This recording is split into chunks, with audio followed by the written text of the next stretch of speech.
안녕하세요, 여인아입니다. 오늘은 제가 시킹알파 기사를 하나 갖고 왔는데요.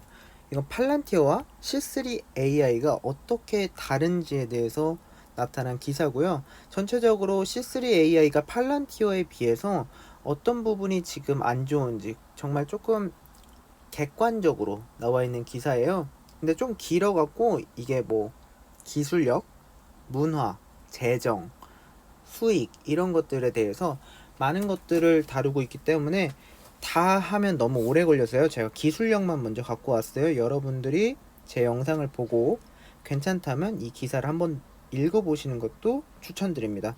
그래서 제가 이 영상을 찍는 이유는 박재현님이라는 분이 저한테 2주 전에 팔란티어와 C3 AI의 차이가 뭔지 이런 것들을 여쭤봤어요.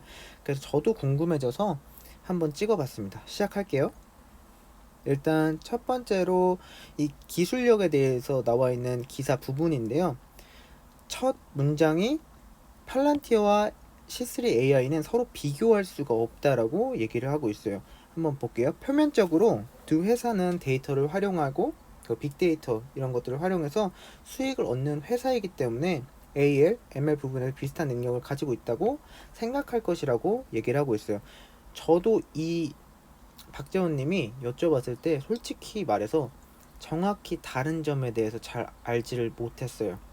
물론 조금의 다른 점이 있다고는 전에 기사에서 몇 번은 봤지만 정확하게 잘 몰랐는데 여기서는 조금 더 딥하게 정보가 나와 있더라고요. 그래서 그 다음에 보시면 모틀리풀이라는 여기도 기사를 쓰는 이런 웨브사이트인데요. 거기서 하는 분석가 한 사람이 그렇게 함정에 빠졌고 그의 상위 AI 회사를 이렇게 정했을 때 C3 AI를 넣었는데 믿기 힘들게 팔란티어는 빠졌다고 얘기를 하고 있어요. 근데 이 저자가 얘기하는 게 몇 가지 중요한 차이점을 발견하기 위해서 조금만 더 찾아보면 생각이 바뀔 수 있을 거라고 얘기를 하고 있습니다. 먼저 팔란티어에 대한 건데요. 팔란티어는 처음 정부와 일을 했기 때문에 정부는 공인되지 않은 제3의 솔루션, 기술들을 같이 하는 거를 그렇게 좋아하지 않아요. 그래서 팔란티어 독자의 AI 프로그램을 개발해야 했던 게 처음에 시작점이고요.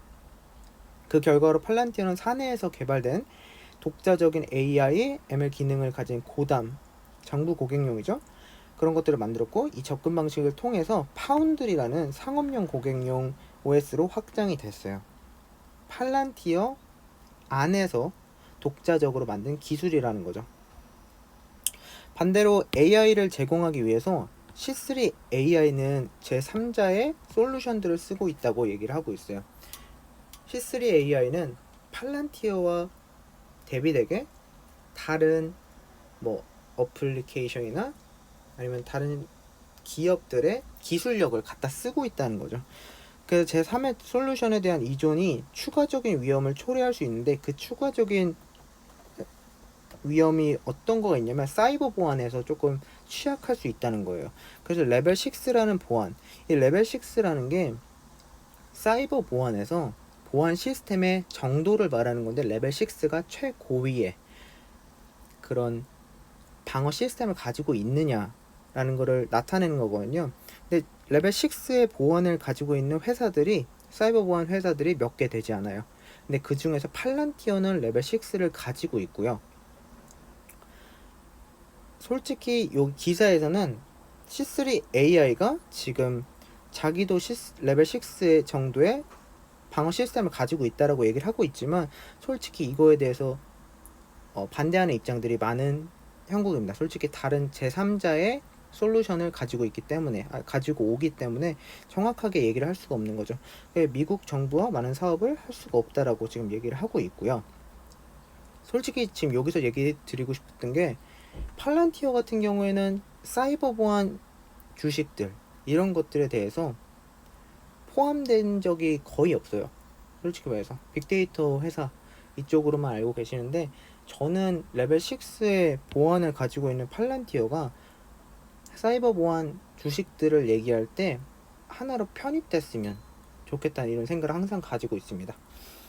그리고 두 회사의 또 다른 주요 차이점이 뭐냐면 AI 프로그램을 구축하는 데 기반이 되는 데이터와 관련이 있다고 얘기를 하고 있어요. 팔란티어는 현재 회사 자산과 데이터 간의 모든 관계에 대해서 명확한 시각을 제공하는 맞춤형 영역을 창조하는 데 탁월하다고 얘기를 하고 있고요. 이걸 통해서 뭐 AI나 ML 모델 및 비즈니스 사용 사례 개발 및 실행을 위한 강력한 토대를 마련한다고 얘기를 하고 있어요. 맞춤형 영역, 여기서 제가 생각하기에 중요한 부분은 맞춤형 영역이에요. 이거에 대해서 예를 하나 드리자면 게임 회사들이 게임을 만들 때 게임 엔진들을 많이 갖다 써요. 거기서 유니티나 얼리얼 엔진 이런 것들을 갖다 쓰는데, 여기서 하나의 안 좋은 점이라고 할 수 있는 게, 갖다 쓰면 편할 수 있어요. C3 AI처럼 갖다 쓰면 솔직히 다 만들어져 있는 거에서 데이터만 넣고 이런 식으로 만든 다음에 뭐 팔면 되는 거잖아요. 솔직히 엔진을 처음부터 만들지 않고, 엔진이란 게 뭐 어떤 것들을 만들려고 하는데, 엔진을 파는 회사에서 이런 부품 같은 경우에도, 그러니까 그 안에 들어갈 뭐 이미지나 이런 것들도 다 그 엔진에 포함되어 있어서 자기가 원하는 대로 거기에 있는 거라면 갖다 써도 된다는 거예요. 근데 어떤 기업이, 어떤 회사가 여기 엔진에 없는 거를 다른 것들을 하나 넣어달라고 해요. 아니면 여러 개를 넣어달라고 해요. 근데 엔진을 갖다 쓰는 회사는 이런 것들을, 지금 회사가 원하는 것들이 없다면 자기들이 어떻게 할 수 있는 방법이 없다는 거죠. 그것처럼 팔란티어는 자사의 엔진, 자사의 그런 기술을 갖고서 그 회사들마다 맞춤형 영역을 만들기 때문에 그 회사가, 그 고객이 원하는 기술들을, 그 부분들을 독자적으로 다시 만들어서 여기다 넣어줄 수 있다는 거죠. 정말 중요하다고 저는 생각을 해요. 반면에 C3 AI는 데이터 기초와 관련해서 범위가 더 좁은 것처럼 보인다고 얘기를 하고 있고요. 재고 최적화나 에너지 관리, 생산 일정 등을 포함한 42개의 AI 프로그램, 각각 다양한 IoT 시스템들 및 제3의 솔루션 앱에서 공급되는 데이터에 연결이 되어 있다고 얘기를 하고 있어요. 이게 어떤 거냐면, 아까 얘기했다시피 뭐 재고 최적화, 에너지 관리, 생산 일정 이런 것들을 하는데, 다른 제3의 솔루션과 연결을 해서 데이터를 받고 그걸 통해서 데이터 분석을 하고 이렇게 진행이 된다고 얘기를 하는 것 같아요. 그리고 그렇지만 영역, 이런 온톨로지 기반 토대를 쌓기 위해서 함께 엮는 게 아니라 AI 프로그램들에만 집중적으로 좁게 연결되는 것으로 보인다고 얘기를 하고 있고요. 그걸 통해서 AI, 그 C3 AI의 각 프로그램들은 조직의 전체 데이터와 비교해서 훨씬 좁은 시각을 갖고 있다고 강력하게 생각을 한다고 저자는 얘기하고 있어요. 이 뜻이 뭐냐면, 고객들이 원하는 그런 빅데이터 부분, 그 방향이 있을 거 아니에요. 근데 C3 AI는 제3의 솔루션을 가지고 오기 때문에 그 제3의 솔루션이 자기가 원하는, 그러니까 고객들이 원하는 부분보다 더 적게만 가지고 있는, 그 성능이 더 적을 수도 있잖아요. 그 이상을 원하는데, 그래도 제3의 솔루션에 맞게 그 솔루션들이 가지고 있는 그 능력까지만 데이터를 분석하고 데이터를 갖고 오고 좁은 시각으로 그걸 해결할 수 있다는 거죠. 그러면 그 이상을 더 보여줄 수가 없다라고 저는 해석할 수 있다고 생각을 해요. 그리고 궁극적으로 지금 팔란티어와 C3 AI를 비교할 때 고객과 투자자들이 지금 볼 수 있는 게, 두 회사가 창출할 수 있는 가치의 양에 주목할 만한 차이가 있다는 것을 의미한다고 얘기를 하고 있고요. 팔란티어는 아까 말했다시피 맞춤형 영역을 통해서 AI 프로그램을 구축할 수 있는 자사의 AI, ML 기술을 갖고 있고, 이는 더 나은 비즈니스 결과를 제공할 수 있다고 얘기를 하고 있습니다.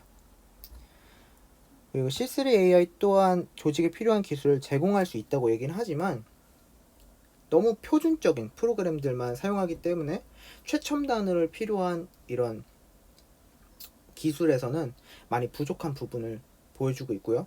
오픈소스 ML을 통해서 데이터를 실행하고 그런 플랫폼이기 때문에 자사의 기술이 많이 없다라고 보여줄 수 있다고 이 기사에서는 주장하고 있습니다. 그래서 어떻게 보면 팔란티어는 독자적으로 만들기 때문에 그 기술을 하나하나 독자적으로 만들기 때문에 고객들에게 뭔가를 제공하고 그 고객들이 원하는 것들을 해주려면 많은 수정이 필요하고 시간이 많이 걸릴 수밖에 없어요. 근데 더 정확하고 세심하게 기업들이 원하는 부분들을 충족해내 갈 수 있다는 게 장점이고요. C3AI 같은 경우에는 뭐 제3자의 솔루션을 가지고 오기 때문에 조금 더 쉽고 보편화된 것들을 빠르게 해줄 수 있다는 장점은 있겠지만 뭔가 최첨단이고 그런 부분, 최첨단이고 정말 세심하게는 할 수 없다라는 단점과 제일 중요한 보안 문제에서 보안 같은 경우에는 문제가 많기 때문에 정부들과는 계약을 맺고 오래 지속하기가 어렵다는 그런 단점을 가지고 있어요. 저는 이렇게 해석을 했고요. 여러분들은 어떻게 생각할지 모르겠지만 한번 깊게 생각해 보시고 궁금하다면 이 기사를 한번 보시는 것도 추천드립니다. 오늘 영상은 이렇게 끝내고요. 주말 잘 보내시고 다음 영상에서 뵙겠습니다.